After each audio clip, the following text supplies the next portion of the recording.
मोदी सरकार के 12 साल पूरे होने के उपलक्ष्य में बलिया के विकास भवन में आयोजित कार्यक्रम में पहुंचे उत्तर प्रदेश सरकार के आयुष मंत्री दयाशंकर मिश्र दयालु ने प्रधानमंत्री गरीब कल्याण अन्न योजना को लेकर बड़ा बयान दिया। मंत्री ने कहा कि देश का किसान आज इतना सक्षम और मजबूत हो चुका है कि उसे मुफ्त राशन की आवश्यकता नहीं है। उन्होंने दावा किया कि योजना का लाभ केवल आर्थिक रूप से कमजोर लोगों को दिया जाता है, किसानों को नहीं। लेकिन जब पत्रकारों ने सवाल किया कि क्या 80 करोड़ राशन लाभार्थियों में कोई किसान शामिल नहीं है, तो मंत्री ने अपने बयान में नरमी दिखाते हुए कहा कि छोटे किसानों को योजना का लाभ मिल सकता है, लेकिन बड़े किसानों को नहीं दिया जाता। किसान को नहीं दिया जाता। जो कोई व्यक्ति आर्थिक रूप से कमजोर है, उस वर्ग के लोगों को दिया जा रहा है जो आर्थिक रूप से कमजोर है और उनको राशन की आवश्यकता है। किसान तो देश के लोगों का पेट नहीं, आपने जो सच कहा कि दुनिया के लोगों का पेट भरने की क्षमता भारत के किसानों में है और किसानों का जीवन स्तर बहुत मजबूत हुआ है, खुशहाली आई है। किसान लोग मजाक उड़ाते हैं कि किसान को क्या मिला। किसान को आज आर्थिक रूप से, चाहे वो किसान सम्मान निधि के रूप में हो, चाहे उनकी फसलों के बीमा के रूप में हो, दैवीय आपदाओं में उनको लाभ पहुंचाने की स्थिति हो, उनको केकेसी कार्ड, किसान क्रेडिट कार्ड के रूप में उनको लोन देने की व्यवस्था हो और खाद की उपलब्धता, पर ड्रॉप मोर क्रॉप, बूंद बूंद से सिंचाई की सुविधा में आज हम इस देश में सिंचाई का दायरा बढ़ा है।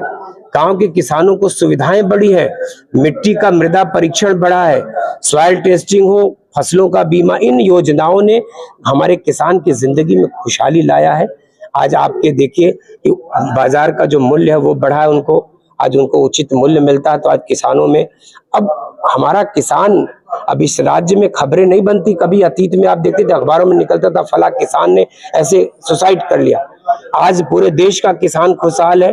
अब चूंकि फसलों का बीमा होता है तो उनका कोई दैवीय आपदा में नुकसान होता है, सरकार उसकी पूर्ति भी करती है और बीमा के रूप में उनको रकम भी मिल जाती है। और पशुओं का बीमा, तो मैंने कहा कि किसानों के लिए इससे बड़ी कोई, प्रधानमंत्री जी ने जिस दिन शपथ लिया तीसरी पारी में, उन्होंने पहला जो सिग्नेचर किया, हस्ताक्षर किया, वो किसान सम्मान निधि की किस्त जारी किया।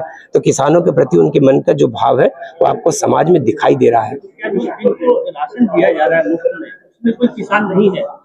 किसान है, अगर वो किसान हो सकता है उसकी फसल का, मतलब कहते हैं ना, किसान भी छोटे बड़े किसान है। अगर कोई किसान है जो अपने काम फसलों की पूरी आपूर्ति नहीं कर पाता, खेती उसकी छोटी खेत है, छोटी जोत का किसान है, तो उसकी भले मदद हो, लेकिन जो सक्षम है उनको नहीं।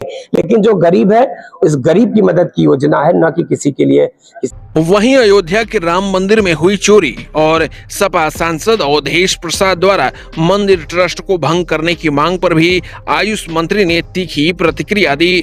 मंत्री ने कहा कि जिन लोगों को राम मंदिर जाने से परहेज रहा हो और जिनकी सरकार में कारसेवकों पर गोलियां चली हो, उन्हें राम मंदिर के मुद्दे पर बोलने का नैतिक अधिकार नहीं है। उन्होंने कहा कि चोरी की घटना गंभीर है, सरकार ने जांच के आदेश दे दिए हैं और जो भी दोषी पाया जाएगा उसके खिलाफ सख्त कार्रवाई की जाएगी। देखिए, जिनको राम मंदिर में जाने से परहेज हो, जिन्होंने राम मंदिर का सदैव विरोध किया हो, राम मंदिर के कारसेवकों पर गोलियां चलाने वाले लोगों को यह कहने का अधिकार नहीं है। अगर कहीं से चोरी हुई है, चोरी में लिप्त व्यक्ति की उस घटना को सरकार ने संज्ञान लिया है, जांच बिठाया है, जांच रिपोर्ट में जो भी दोषी होंगे उनके खिलाफ कार्रवाई होगी। अखिलेश यादव सर ये भी कह रहा है कि ये जो चोरी हुई है उसकी जड़ें बहुत नजदीक है, अगर पुलिस नहीं। अब आप लोगों की गाड़ी सिर्फ अखिलेश यादव पे अटकी रहती है। अखिलेश यादव तो कह रहे हैं कि 12 सालों में, मेरी बात सुन लीजिए, अखिलेश यादव जी कहते हैं कि देश में कुछ नहीं हुआ। कैसे अखिलेश यादव क्या कह रहे हैं और आप भी सुन रहे हैं? अरे कुछ नहीं हुआ तो कह के खत्म कर दिया सब। मैं कह रहा हूं कि अगर गलत कुछ होता है, सरकार संज्ञान लेती है और बड़ी कड़ाई से गलती करने वालों के खिलाफ सरकार सख्त है, उन पे कार्रवाई होगी। हर व्यक्ति दोषी नहीं है, हर व्यक्ति गलत नहीं कर रहा है। मुफ्त राशन योजना पर पहले बड़ा दावा, फिर बयान में बदलाव। वहीं राम मंदिर चोरी मामले पर विपक्ष पर सीधा हमला। बलिया से आयुष मंत्री दयाशंकर मिश्र के इन बयानों ने राजनीतिक बहस को नई हवा दे दी है।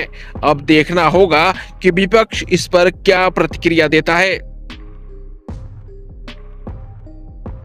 यूपी 60 न्यूज के लिए बलिया से अमित कुमार की रिपोर्ट।